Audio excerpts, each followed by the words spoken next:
आता तुम्ही राहुल गांधींचा विषय काढलात, तुम्ही पदयात्रेचा विषय काढलात, तर तुम्ही फिट आहात.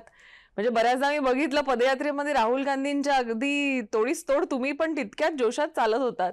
तर नाना, मला असं वाटतं साधारण 25 वर्ष मी तुम्हाला पाहतेय.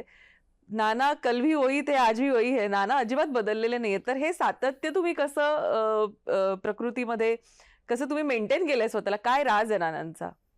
जितक्या सकाळी लवकर उठू तेवढा दिवस आपल्याला मोठा मिळतो. जेवढा उशिरा उठू तेवढा दिवस आपल्याला लहान मिळेल. एकदम साधं प्रिन्सिपल आहे.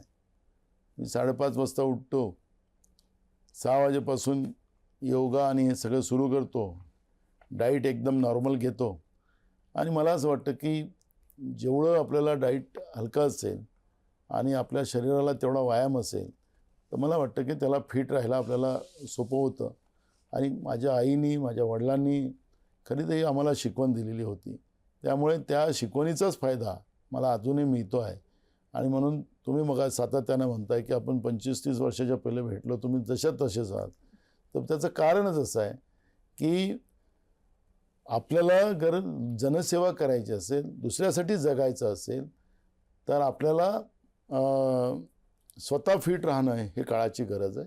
आणि म्हणून राहुल गांधीजी आपण पाहिलं असेल की ते पण आता अनेक ठिकाणी त्यांचा आपण किमया पाहतो. समुद्रात पोहायचं असेल तर समुद्रात प्रेरणास्थान तुमचं राहुल गांधी असं तुम्ही इन शॉर्ट म्हणताय. नाही, मी तुम्हाला फिटनेस का राज राहुल गांधी असं म्हणताय? नाही, राहुल गांधी तर एकदमच फिट आहेत. मी तुम्हाला सांगतोय की मी मगाशी म्हणालो की आईवडिलांनी जे काही शिकवण दिली, जे आचार विचार दिले, त्याचा फायदा आपल्याला घेतला पाहिजे अशा पद्धतीचं मी वागतो आहे आणि त्याचा मला फायदा झाला.